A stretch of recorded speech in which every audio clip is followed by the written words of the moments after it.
างเดินผ่าน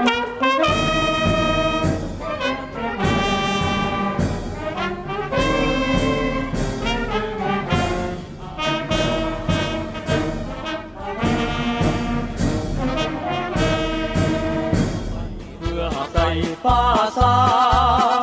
ยุ่งยากเขาพันพาเพื่อป้าสาวที่พากันเดินไปพวกเขาแม่ทหารกองทัพประสาสู้ สบายดีสบายดีสบายดีท่านผู้ชมที่เคารพนายและพลทหารที่หักแพงมื้อนี้รายการกองทัพของพวกเฮาก็ได้มีโอกาสมาร่วมสนทนากับทหารพันเอกเมฆสวรรค์แก้วดวงดีหัวหน้าการทหารกองพันใหญ่279เกี่ยวกับการเคลื่อนไหวปฏิบัติหน้าที่ของกองพันใหญ่279เจ้าสบายดี สบายดีเจ้าท่านผู้ชมนอกจากทานพันเอกเมฆสวรรค์แก้วดวงดีหัวหน้าการทหารกองพันใหญ่279ก็ยังมีพันโทสมทองไสวรเพชรหัวหน้าการทหารกองพันน้อย792และพันโทสอนเพชรวิไลพันธ์หัวหน้าการเมืองกองพันน้อย795ที่ได้มาร่วมสนทนากับทีมงานรายการของพวกเราในครั้งนี้สบายดีเจ้าท่านผู้ชมสำหรับกองพันใหญ่279ก็แม่นอีกกลุ่มกองหนึ่งที่เฮ็ดหน้าที่รับประกันให้นครหลวงวิจันทร์มีความสงบปลอดภัยโดยเฉพาะแม่นบรรดาเวียกงานป้องกันงานสำคัญต่างๆของชาติของภาคของกองทัพตลอดระยะผ่านมาคณะพักคณะบรรษากองพันใหญ่279แม่นได้ประสานสมทบแน่นกับอำนาจการปกครองและบรรดากลุ่มกองที่เกี่ยวข้องเฮ็ดหน้าที่การเมืองของกลุ่มกองที่ภาครัฐและประชาชนมอบหมายให้จากท่านผู้ชมอีกเวียกงานหนึ่งที่สำคัญที่คณะพักคณะบรรษากองพันใหญ่279ได้จัดตั้งปฏิบัติด้วยความรับผิดชอบสูงและเฮ็ดสำเร็จหน้าที่โดยดีตลอดมานั่นก็คือเวียกงานเกียรติยศรับใช้งานพิธีการระดับชาติและระดับอื่นๆ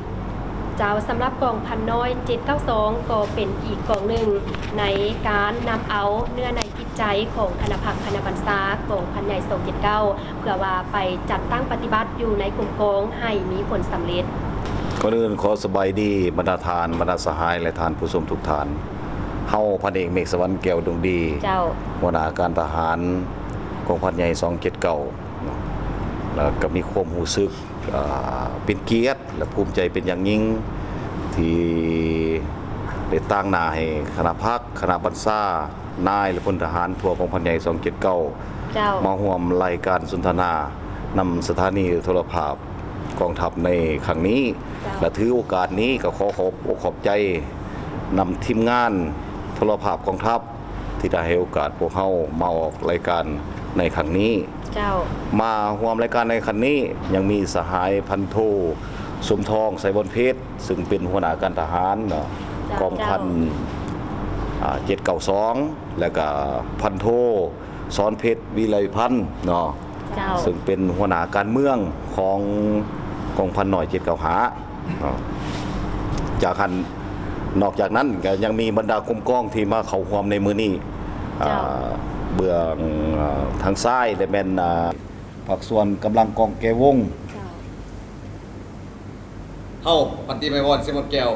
หัวหน้ากองแก้ววงเสิร์ชสายนะครับมีกำลังกองกิตติยศกองทัพประชาชนลาวเฮาพักดีคนบิดาพรผู้ว่าทราบกองเกียรติยศเสิร์ชนำครับนอกจากนี้ก็มีกำลังของเจ้าหน้าที่กวดก้าคุ้มครองระเบียบกองทัพหรือว่าจกท.ก็มาร่วมนำรายการสนทนาครั้งนี้เฮาพันตรีสุพรรณษาอินทวงศาผู้บัญชากำลังเจ้าหน้าที่คุ้มครองกวดก้าระเบียบกองทัพหมดเชิญนำครับเจ้าก่อนอื่นขออนุญาตถามฐานพันเอกเมฆสวรรค์แก้วดวงดีหัวหน้าการทหารกองพันใหญ่279ว่าโดยอิงไซภารกิจบทหน้าที่ของกลุ่มกองระยะผ่านมาแมนคณะพักคณะบรรษาของพวกเราได้เอาใจใส่พัฒนาปรับปรุงก่อสร้างกลุ่มกองคือแนวใดให้มีระเบียบแบบแผนอย่างเข้มงวดและเฮ็ดสำเร็จหน้าที่เจ้ากองพันใหญ่279ได้สร้างตั้งขึ้นในวันที่23เดือน4 ปี 2003 เจ้า แล้วมาฮอดปีนี้ก็ใกล้จะครบรอบ20ปีแล้วเนาะ เจ้า ภาระบทบาทหน้าที่ของกองพันใหญ่ในปัจจุบันนี้ถือว่าก็เป็นกองพันทหารหาบเนาะ เจ้า ซึ่งประกอบมี4หน้าที่ใหญ่หลักๆเป็นต้นอันที่1มาเลยแม่นเป็นกองแกวงเกียรติยศรับใส่พิธีการเซ็นพิธีการรับแขกขันน้ำภายในและต่างประเทศ เจ้า เนาะพิธีการวางพวงมาลาพิธีการยืนศาลตาตั้งพิธีการสัพพนกิจศพพิธีการเปิดปิดสถาบันโรงเรียนต่างๆของกองทัพก็คือของกระทรวงป้องกันความสงบ เจ้า เนาะมีพิธีการอื่นๆอยู่ในระดับศาล เจ้า หน้าที่อันที่2แม่นถือว่ามีหน้าที่ป้องกันที่ต่างกันสำคัญของกระทรวงป้องกันประเทศ เจ้า เนาะเป็นต้นเป็นสำนักงานกระทรวงป้องกันประเทศสถานที่สำคัญต่างๆของกระทรวงป้องกันประเทศศาลคลังแล้วก็เขาร่วมป้องกันกองประชุมต่างๆอยู่ในระดับชาติและป้องกันงานบุญประเพณีเนาะป้องกันขบวนรถขนส่งของกองทัพแต่เหนือถึงใต้ เจ้า เนาะแล้วก็ป้องกันอื่นๆเนาะหน้าที่อันที่3นี่แม่นเป็นเจ้าหน้าที่คุ้มครองกฎการระเบียบกองทัพหน้าที่อันที่4ก็มีหน้าที่ปรับปรุงก่อสร้างกรมกองในรอบด้าน เจ้า โดยปินอ้อมการปฏิบัติ4หน้าที่ใหญ่26แผนงาน เจ้า บรรดาสหายที่หักแพงการเอาใจใส่ต่อการพัฒนาปรับปรุงก่อสร้างกรมกองให้มีระเบียบแบบแผนที่เข้มงวดนั้น เจ้า แม่นหน้าที่อันจำเป็นภาวะวิสัยที่ปฏิเสธบ่ได้และมันก็ติดพันกับการพัฒนากองทัพให้เป็นกองทัพที่เข้มแข็งทันสมัย เจ้า ดังคำขวัญที่ว่าระเบียบคือความเข้มแข็งของกองทัพ เจ้า โดยเห็นได้ความหมายความสำคัญต่อปัญหาดังกล่าวคณะภาคคณะบัญชาของพันใหญ่พวกเราจึงได้ถือเป็นปัญหาสำคัญที่สุดในการเอาใจใส่พัฒนาปรับปรุงก่อสร้างกรมกองให้มีระเบียบแบบแผนที่เข้มงวดเนาะ เจ้า ซึ่งในนั้นได้ถือเอาการปฏิบัติอย่างเข้มงวด7ระบอบ18เวียก จ้ะ ในมือหนึ่ง เจ้า ซึ่งเวียกดังกล่าวก็เป็นเวียกหนึ่งที่ต้องได้เฮ็ดและปฏิบัติในทุกมื้อทุกวัน โดยเฉพาะแม่น7ระบอบตัวอย่างระบอบเตรียมพร้อมสู้รบ เจ้า เนาะการปฏิบัติแบบแผนหลักและหลักการระบบเตรียมพร้อมสู้รบซึ่งประกอบมีประจำการบัญชาประจำการสู้รบ เจ้า ประจำการบริหารแล้วก็มีกำลังมีอาวุธมีพาหนะสู้รบ เจ้า มันต้องมีระเบียบแบบแผนอย่างที่เข้มงวดจึงสามารถประสานสมทบในการเคลื่อนไหวเน้งติ้งและการปฏิบัติหน้าที่ตามคำสั่งของขันตึงเมื่อมีกรณีเกิดขึ้น เจ้า ต่อมาแมนปัญหาการปฏิบัติระบอบการเคารพเนาะอันนี้ก็แมนระเบียบการอันนึงที่สำคัญพอการเคารพซึ่งกันและกันมันก็แมนแสดงให้เห็นถึงการนับถือและการให้เกียรติซึ่งกันและกันเนาะและก็เป็นเกียรติและก็เป็นทั้งมารยาทอันดีงามของนายและพลทหารอยู่ในกองทัพเป็นต้นว่าสั้นน้อยเคารพสั้นใหญ่เวลาพบกันอยู่กลางทาง เจ้า แล้วการเคารพอยู่ในระบบของการเป็นต้นขอเขาพบ อันนี้มันก็เป็นระเบียบแบบแผนหนึ่งที่แสดงถึงความเข้มแข็งของกองทัพ เจ้า อีกปัญหาหนึ่งที่สำคัญบ่น้อยไปกว่ากันก็แม่นปัญหาการปฏิบัติระบอบการนุ่งถือเครื่องแบบของกองทัพเนาะพวกเขาก็ได้เอาใจใส่ซีน้ำเป็นประจำในการนุ่งถือของนายและพลทหารให้ถูกต้องตามระเบียบตามข้อกำหนดเนาะนับแต่หัวจนหอดตีน เจ้า ต่อปัญหาดังกล่าวหันถ้าพวกเขาหากมีการกวดก้าคุ้มครองและเป็นเจ้าการซี่นำอยู่เสมอของผู้บัญชาก็จะเฮ็ดให้ระเบียบการนุ่งถือเครื่องแบบของทัพเนาะเป็นเอกภาพสวยงาม พร้อมทั้งแสดงให้เห็นความเข้มแข็งของกองทัพเฮาไปเคียงคู่กับ 7ระบบก็แม่น18เวียกในมือหนึ่ง เจ้า การปฏิบัติ18เวียกต่อมื้อแม่นแบบแผนการเคลื่อนไหวของนายและพลทหารทุกคน เจ้า เพราะ18เวียกเนาะ เจ้า ต่อมื้อได้กำหนดละเอียดต้องเฮ็ดหยังในแต่ละวัน ถ้าปฏิบัติได้อย่างเข้มงวดก็จะช่วยให้การพัฒนาและปรับปรุงก่อสร้างกรมกองให้มีระเบียบแบบแผนที่เข้มงวด บางปัญหาที่กล่าวมาข้างเทิงหันแม่นความจำเป็นระดับต้นๆในการพัฒนาปรับปรุงก่อสร้างกรมกองให้มีระเบียบแบบแผนที่เข้มงวดของกรมกองของพวกข้าพเจ้า เจ้า เพื่อเฮ็ดให้กรมกองได้รับการพัฒนาและปรับปรุงก่อสร้างให้มีระเบียบแบบแผนที่เข้มงวดของกรมกองพวกเฮาคณะบัญชาของกองพลใหญ่พวกเฮาก็ได้จัดตั้งเคลื่อนไหวปฏิบัติดังนี้ อันที่1มาแล้วแม่น เจ้า ถือว่าการศึกษาห่มให้นายและพลทหารเห็นได้ความจำเป็นภาวะวิสัยที่จะต้องได้รับการจัดตั้งปฏิบัติในการพัฒนาก่อสร้างกรมกองให้มีระเบียบแบบแผนที่เข้มงวด เจ้า เจ้า ที่2ถือเอาการฮัดแอบให้ติดพันกับการเคลื่อนไหวปฏิบัติตัวจริง อันที่3มาสร้างแผนการอันละเอียดโดยอิงใส่หน้าที่การเมืองของกรมกอง เพื่อเป็นบอนให้แก่การจัดตั้งอบรมฮัดแอบอย่างมีจุดซุ้ม เจ้า และอันใดก่อนอันใดหลัง เจ้า ปัญหาที่4มาที่พวกเฮาได้จัดตั้งปฏิบัติหันละแม่นจัดตั้งปฏิบัติแผนการอบรมประจำปีของกรมใหญ่เสนาธิการเนาะที่ได้วางออก โดยเฉพาะเป็นการปรับปรุงก่อสร้างกรมกองให้มีระเบียบแบบแผนทันสมัย เจ้า ตามบัตรเก่าสร้างกองทัพให้มีแบบแผนทันสมัยของขันถึง อันที่5มาคณะบัญชาพวกเฮาก็ได้เอาใจใส่ในการเวียงงานการกวดก้าลงไก่ซิด4นำกำลังในแต่ละขัน เจ้า เป็นต้นเป็นระยะการฮัดแอบแล้วก็แม่นและระยะการเคลื่อนไหวปฏิบัติตัวจริง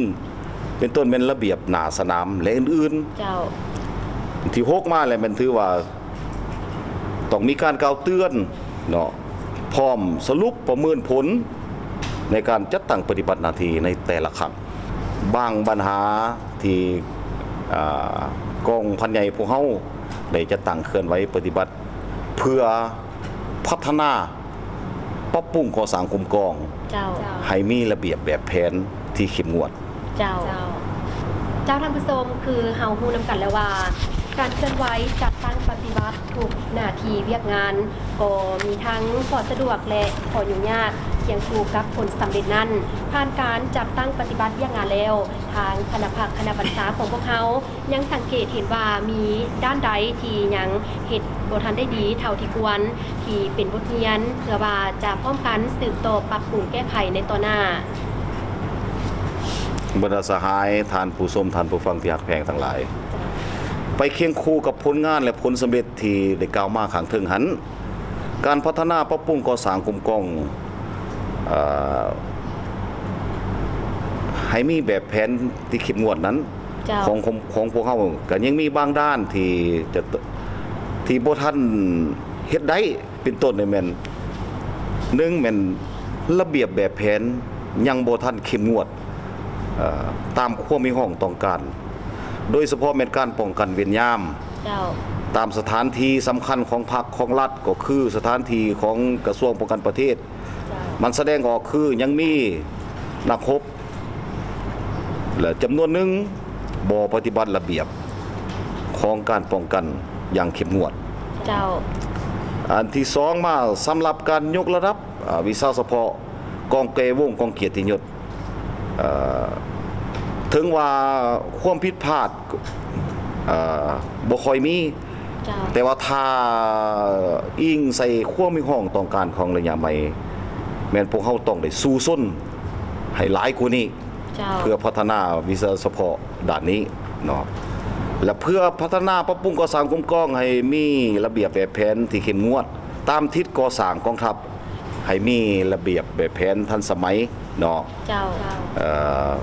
ในตอนหน้านี้พวกเฮายังจะได้สู่ส้นตืมอีกหลายด่านเส้นเนาะอันที่หนึ่งมาสู่ส้นความรับผิดชอบเป็นเจ้าการกวดก้ากำลังของตนเองอย่างใกล้ชิดของพนักงานขันต่างๆเนาะ เจ้า และเพื่อสุกอยู่และสร้างเงื่อนไขให้กำลังได้ปฏิบัติขอกำหนดกฎระเบียบของกองทัพก็คือกฎหมายของรัฐ 2. และแม่นถือว่ายกสูงระดับความรู้ความสามารถทางด้านวิชาเฉพาะแก่วงและเกียรติยศอย่างแข็งแรงต่อเนื่องเพื่อรับใช้พิธีการรับแขกภายในและต่างประเทศให้ดีที่สุด เจ้าและในปัจจุบันนี้หลายกรมกองในทั่วกองทัพปราศลาวของพวกเขากำลังออกแข่งขันการสร้างผลงานด้านต่างๆ เพื่อปรับปรุงก่อสร้างกรมกองของตนตามทิศสร้างกองทัพปราศลาวให้กลายเป็นกองทัพปฏิบัติที่มีระเบียบแบบแผนและทันสมัย ในการปฏิบัติหน้าที่เวียกงานแล้วทุกๆเวียกงานล้วนแล้วแต่เป็นอ้อมสีหน้าที่ใหญ่สองเป็นงานของคณะภาคกระทรวงป้องกันประเทศบางออกสำหรับอยู่กองพันใหญ่279ของพวกเขานี้ได้มีแผนการที่จะสืบต่อจัดตั้งผันขยายสีหน้าที่ใหญ่6แผนงานของคณะภาคกระทรวงป้องกันประเทศบางออกเข้าสู่ชีวิตตัวจริงของกรมกองคือแนวใดเจ้า เพื่อสืบต่อเฮ็ดหน้าที่ที่คันเทิงมอบหมายให้และเพื่อปรับปรุงก่อสร้างกรมกองให้มีระเบียบแบบแผนที่เข้มงวดและทันสมัยอย่างบ่หยุดยั้ง เจ้า ตามทิศเอิ้นว่าหันกองทัพให้มีแบบแผนทันสมัยกองพันใหญ่279ของพวกเฮาก็มีทิศทางแผนการและคาดหมายสู่ส้นใ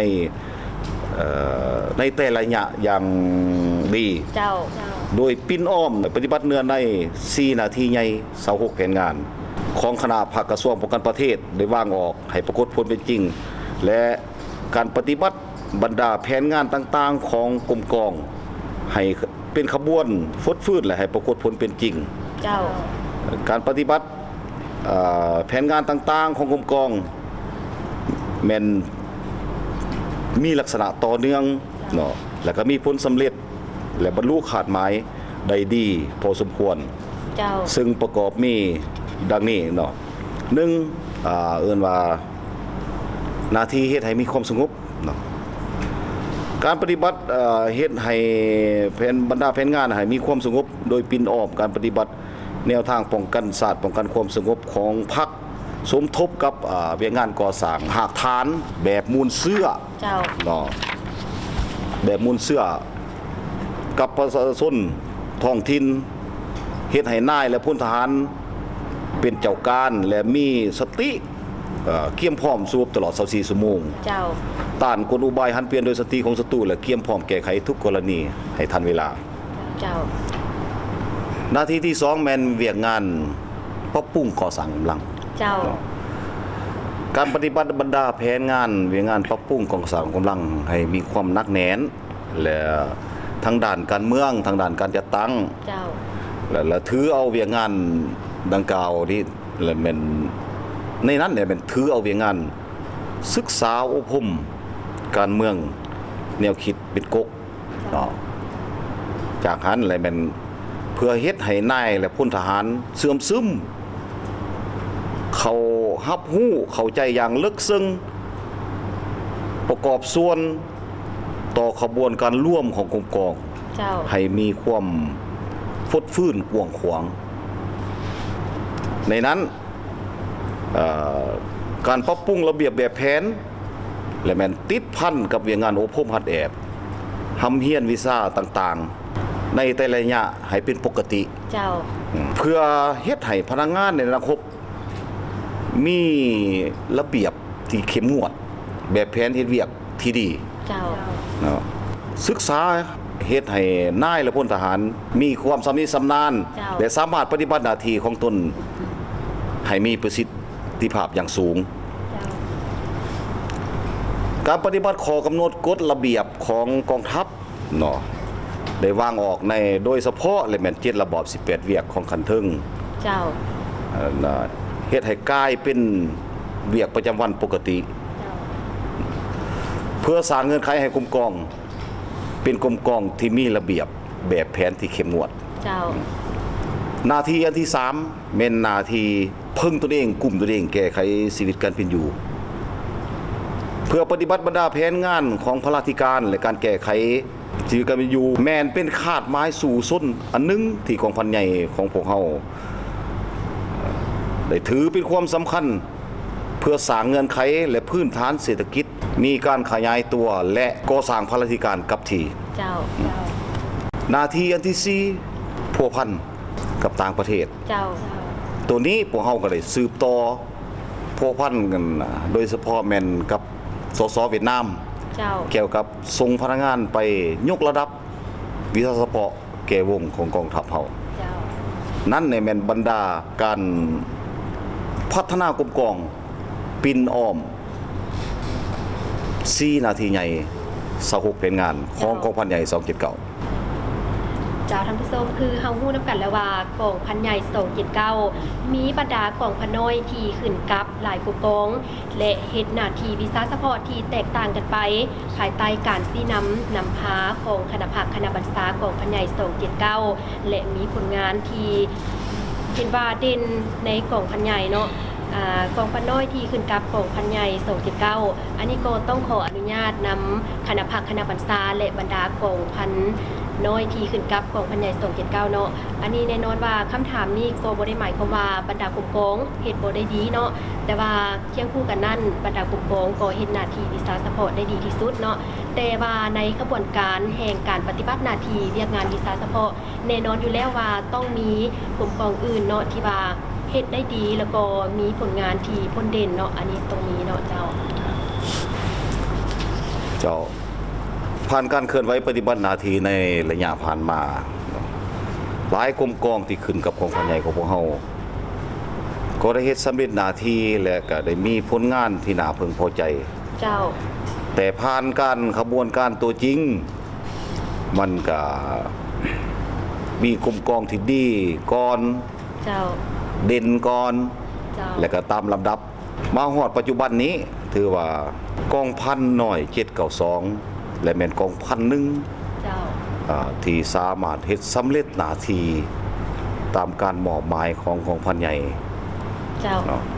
คณะภาคคณะบัญชาของพันใหญ่ก็ได้กำหนดเอากองพันนี้ให้เป็นกองตัวแบบในหลายด้านเป็นต้นเหมือนกันปฏิบัติขอกำหนดกฎระเบียบการรับใช้พิธีการต่างๆเป็นต้นเป็นพิธีการเกียรติยศเนาะอยู่ในโครงเขตทั่วประเทศแล้วกลุ่มกองนี้ก็เป็นกลุ่มกองหนึ่งที่ว่านอกจากจะสำเร็จหน้าที่แล้วก็ยังสามารถสร้างพระราธิการกับทีเพื่อแก้ไขชีวิตการเป็นอยู่เนาะแล้วนอกจากนั้นก็ยังมีกลุ่มกองอื่นรองลงมาคือกองพันหน่อย795เนาะถือว่าผ่านมาเนี่ยก็สามารถเฮ็ดสำเร็จหน้าที่แล้วจนกลายเป็นกำลังหนึ่งที่ไว้เนื้อเสื้อใจที่สุดของกระทรวงป้องกันประเทศเนาะแล้วมาฮอดปัจจุบันนี้แล้วกลุ่มกองดังกล่าวก็ได้รับการพัฒนาอย่างต่อเนื่องและตั้งหน้าและสามารถนำพากลุ่มกองเฮ็ดสำเร็จหน้าที่ของตนเองในหลายด้านซึ่งเฉพาะที่กรมกองที่พ้นเด่นกับหมู่แม่นของ1792เนาะถือว่าในมื้อนี้หัวหน้าการทหารคือสหายพันโทสมทองเนาะใส่บนเพชรก็ได้มาร่วมในรายการของพวกเฮาเนาะแต่ว่าส่วนว่ารายละเอียดเพิ่นสิเคลื่อนไหวเพิ่นเฮ็ดแนวใดหันขอเสนอให้ทางกองพันหน่อย792เนาะเล่าสู่พวกเฮาฟังเจ้าโดยรับรู้เสื่อมซึมต่อหน้าที่การเมืองของคณะภาคคณะบัญชาในนามที่สหายเป็นผู้บัญชากองพันน้อยเนาะสหายได้นำเอาแบบแผนวิธีการนำพาแนวใดเนาะที่ว่าคณะภาคคณะบัญชากองพันใหญ่279ได้นำพาเนาะสหายได้เอาไปจัดตั้งปฏิบัติแนวใดเจ้า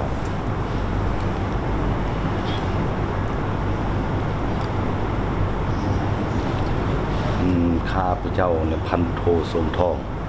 ไสวนเพชรหัวหน้าการทหารกองพันหน่อย792ซึ่งเป็นหน้าที่การเมืองที่พรรครัฐบาล มอบหมายให้ เจ้า และเป็นกองเกียรติยศกองทัพประชาชนลาว เจ้า อยู่ในหน้าที่การเมืองเพิ่นมอบให้โดยประกอบมีอยู่8หน้าที่ เจ้า พวกเฮาได้นำเอาคุ้มครองและจัดพิธีการรับใช้ให้พรรคให้รัฐในระยะสุมปีผ่านมาได้รับผลสำเร็จและคันเทิงก็ได้ยมชมชอบและก็ชมเชยมาเป็นอย่างดี เจ้าร ายละเอียดจำนวน8พิธีการดังกล่าวปัญหาที่1และเป็นพวกเฮาเฮ็ดพิธีการรับแขกภายในและต่างประเทศปัญหาที่2เราเฮ็ดพิธีวางพวงมาลาปัญหาที่3เฮ็ดพิธีชาปนกิจศพคันผู้นำภาครัฐหรือว่าคันนายทหารปัญหาที่4พวกเฮาได้เฮ็ดพิธีเคลื่อนย้ายอาทิตย์การนำภาครัฐหรือว่าคันสูงต่างๆมาสู่สุสานรักษศรีปัญหาที่5พวกเฮาเฮ็ดพิธียื่นศาลตะตั้งหรือว่ายื่นให้เกียรติบรรดาแขกคันนำคันสูงมาพบปะมาปรึกษาหารือกับการนำภาครัฐของเราอันนั้นละปัญหาที่5ปัญหาที่6ได้เข้าร่วมพิธีเฉลิมฉลองจะเป็นวันชาติวันสร้างตั้งที่สำคัญของพรรคและของรัฐ เจ้า ปัญหาที่6นั่นเป็นพวกเฮานี่ได้เฮ็ดพิธีประดับเลียนใส่เลียนเกียรติคุณหรือเลียนกีฬาปัญหาที่7สุดท้ายมาแล้วพวกเฮาได้เฮ็ดพิธีเชิญทูตระดับอาเซียนหรือว่าระดับชาติต่างๆอันนั้นแม่นหน้าที่การเมืองของกลุ่มกองพวกเฮาที่พรรคและรัฐบาลมอบหมายให้แล้วก็ได้นำใส่จัดตั้งปฏิบัติแต่ละระยะและแต่ละครั้งที่ได้รับคำสั่งมาอันนี้แหละแม่นเนื้อในจิตใจที่ว่าหน้าที่ความรับผิดชอบที่ภาครัฐมอบหมายให้เพื่อเฮ็ดหน้าที่เวียงงานดังกล่าวและการซุ่มใส่เพื่อปรับปรุงอยู่ในคุ้มกองเฮ็ดสำเร็จหน้าที่มีบางด้านพวกเฮานี่ควรเอาใจใส่แล้วก็ได้ปรับปรุงอยู่ในคุ้มกอง เจ้า ดังนี้ปัญหาที่1พวกเฮานี่เอาใจใส่ในการศึกษาอบรมให้นายและพลทหารฮู้แจ้งหน้าที่ภาระบทบาทและความรับผิดชอบของคุ้มกองที่ภาครัฐมอบหมายให้ เจ้า คือเฮาเข้าใจกันว่าหน้าที่ตัวนี้และมันเฮ็ดโดยกงกับพรรคกับรัฐบาลจังซั่นพวกเฮาหลีกเลี่ยงที่สุดความผิดพลาดหลีกเลี่ยงที่สุดความลับ เจ้า บ่ให้เชื่อความลับให้ได้ความปลอดภัย เจ้า มาเป็นหลักแล้วเฮาทุ่มใส่ระยะผ่านมาอันนี้ละปัญหาที่1 เจ้า ส่วนปัญหาที่2นี้ละกลุ่มกองพวกเฮา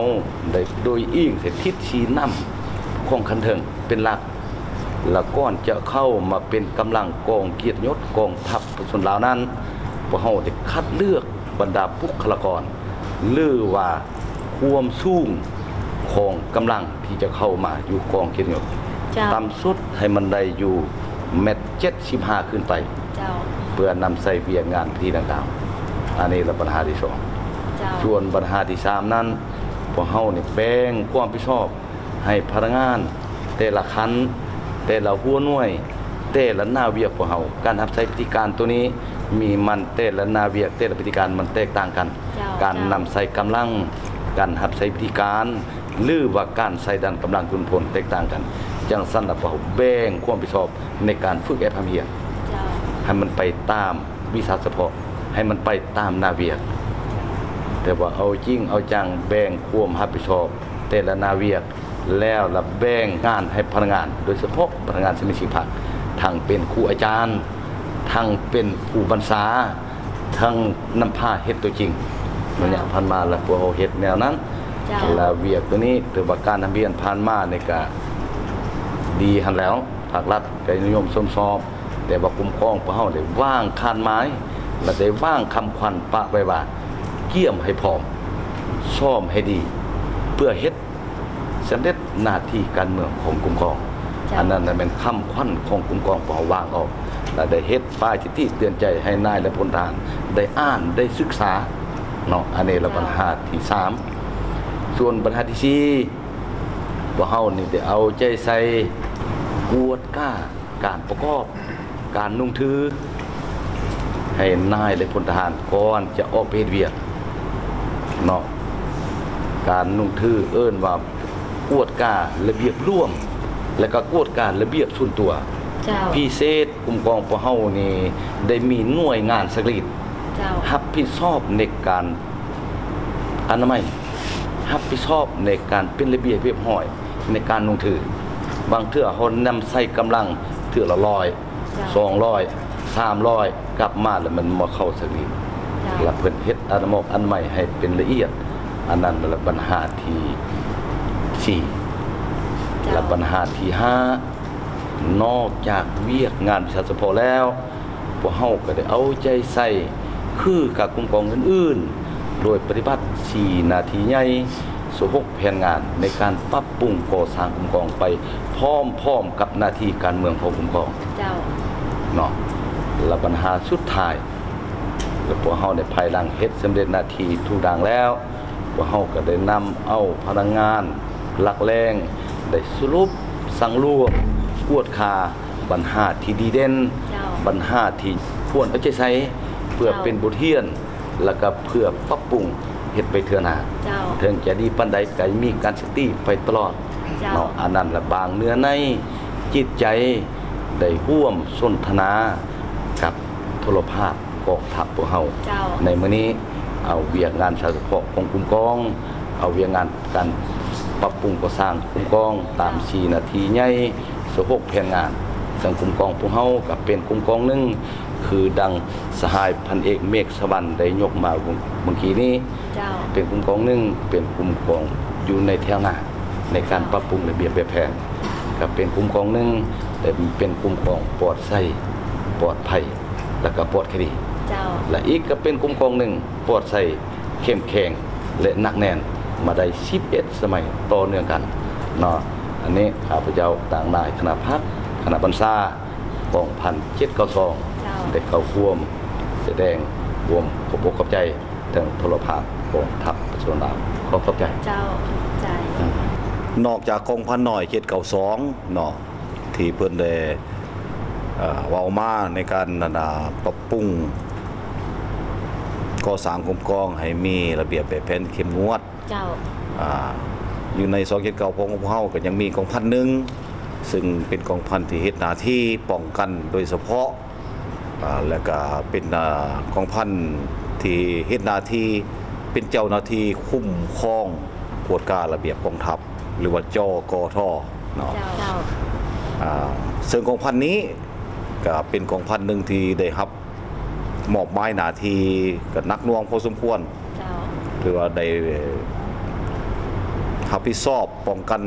อยู่หลายจุดที่สำคัญนอกจากจะเป็นกำลังเคลื่อนที่ให้แก่กระทรวงในเฉพาะวิงานป้องกัน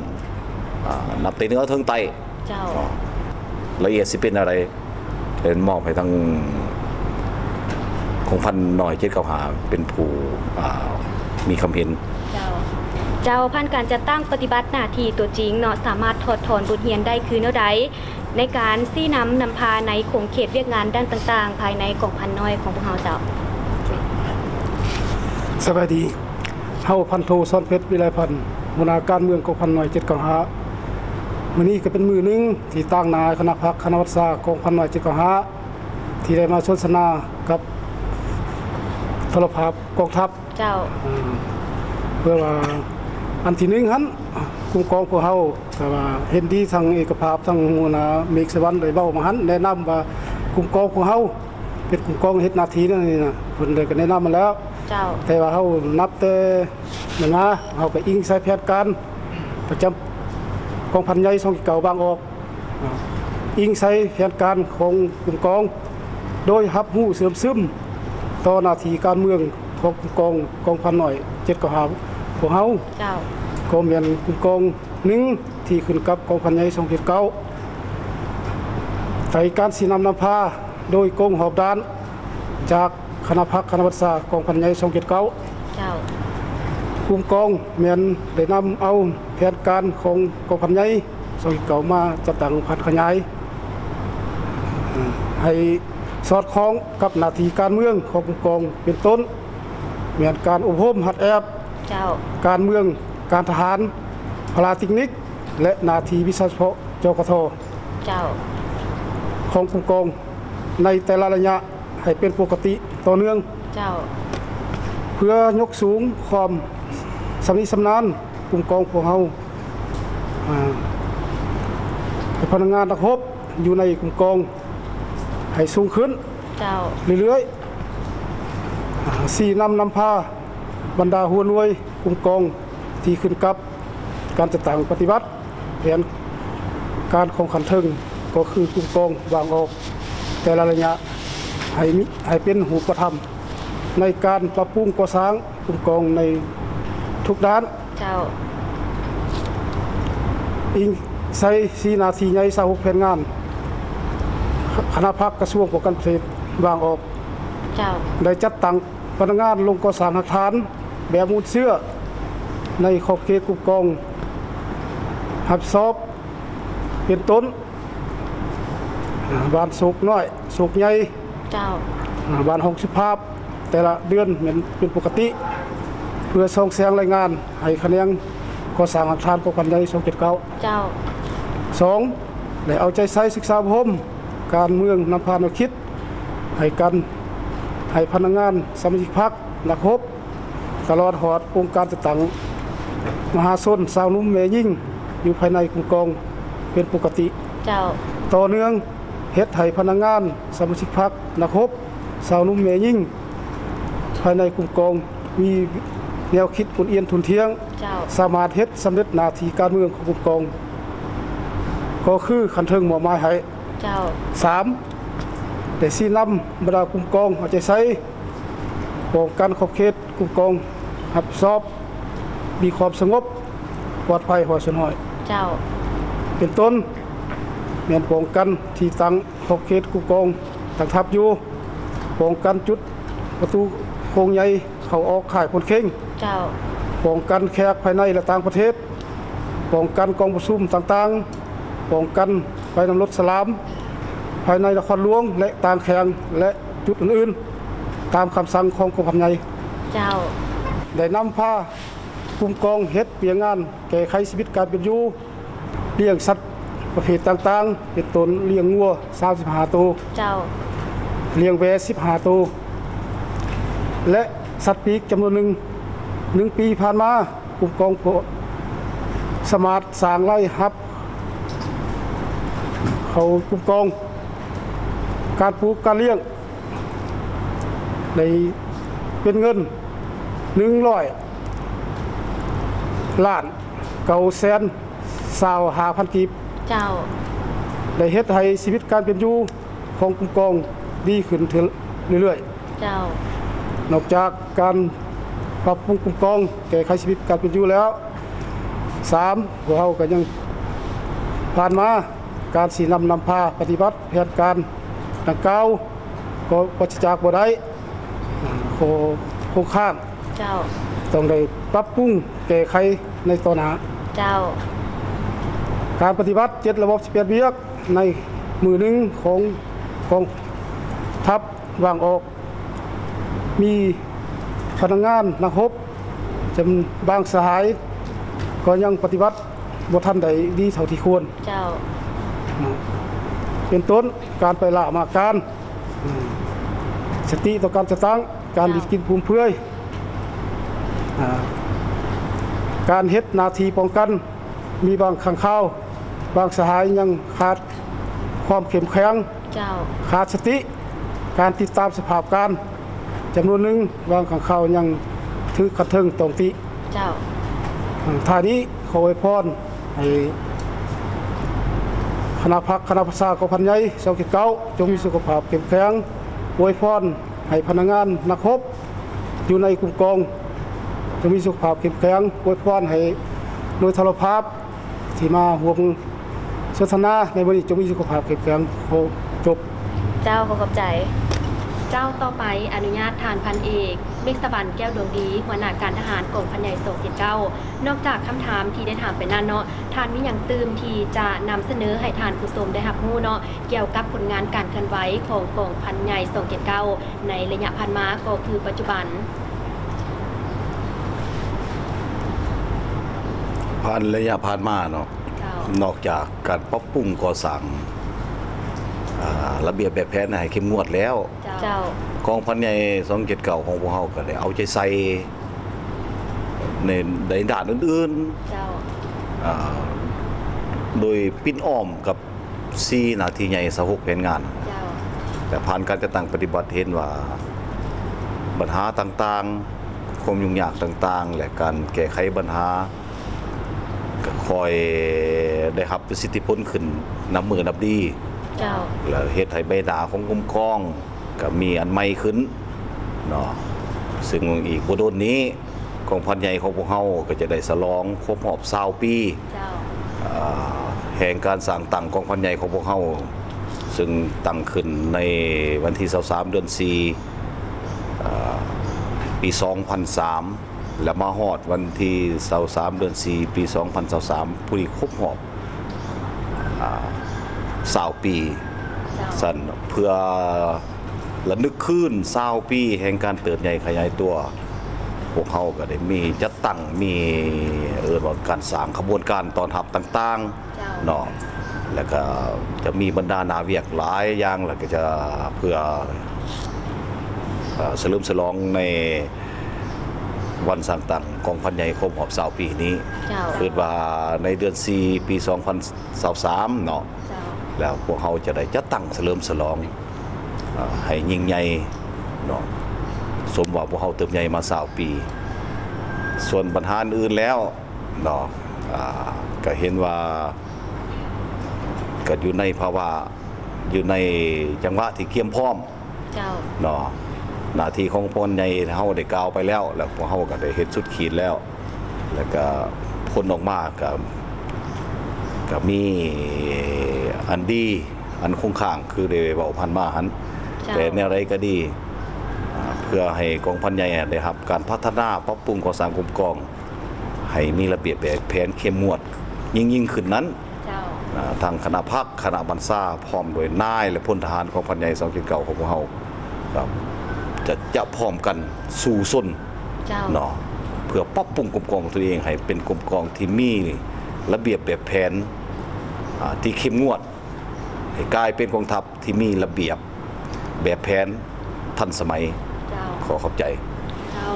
และในโอกาสนี้ทานมีหยังอยากจะอวยพรให้การนำพักรัฐก็คือคณะนำกระทรวงป้องกันประเทศเสือเลยทาน ในโอกาสที่ทั้งโทรภาพกองทัพประชาชนลาว เจ้า ได้ลงมาจัดตั้งรายการเนาะสนทนาอยู่ของพันใหญ่279นี้และตั้งหน้าให้คณะพักคณะบรรษากองพันใหญ่279พร้อมโดยตั้งหน้าให้นายและพลทหารทั่วกองพันใหญ่ก็ขอแสดงความหูบุญคุณต่อผู้นำพรรครัฐที่ได้ใกล้ชิดติดแท้และอุ้มสู้พวกเฮามาจนเติบใหญ่เข้มแข็งมาฮอดปัจจุบันนี้แล้วก็ขอไว้ใส่ให้พวกเพิ่นจงประสบแต่ผลสำเร็จและมีสุขภาพพลานามัยที่สมบูรณ์ ท่านผู้ชมที่เคารพเพื่อนสหายนายและพลทหาร การร่วมสนทนากับทานพันเอกเมฆสวรรค์แก้วดวงดีหัวหน้าการทหารกองพันใหญ่279เกี่ยวกับการเอาใจใส่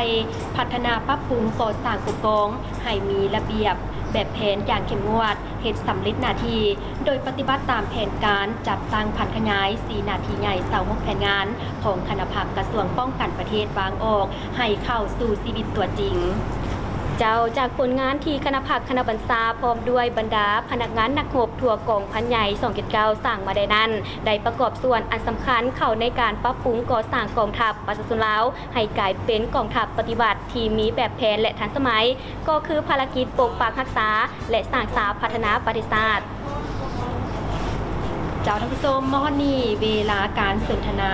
ร่วมกับ ทานพันเอกเมฆสวรรค์แก้วดวงดีก็ได้หมดเวลาเพียงเท่านี้ก่อนจากกันไปก็ขอแสดงความขอบใจอย่างสูงนำทานพันเอกเมฆสวรรค์แก้วดวงดีพร้อมด้วยคณะภาคคณะบรรษาที่ให้ความเอื้ออำนวยความสะดวกในการเคลื่อนไหวเฮ็ดหน้าที่ของพวกเขาในครั้งนี้ขอขอบใจเจ้าและขออวยพรให้บรรดาทานพร้อมด้วยพนักงานสมาชิกพรรคในทัวร์กองพันใหญ่279จงมีสุขภาพเข้มแข็งพร้อมการสืบต่อที่นำพากองพันใหญ่279ให้ก้าวขึ้นอย่างบุดยั่งท่านผู้ชมมฮอนี่เวลารายการสนทนา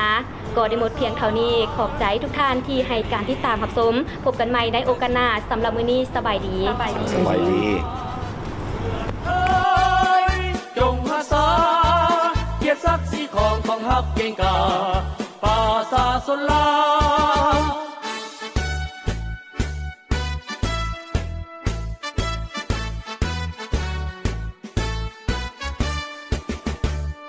เดินก้าวเดินไปพวกเขาก้าวเดินบนเส้นทางเดินผ่านภูผาสันถึงฝนจะตกแดดร้อนพวกเขาบ่หวั่นเขาพากันก้าวไปด้วยใจอาถรรพ์ศาสตร์ลาเสียงเขาต้องการ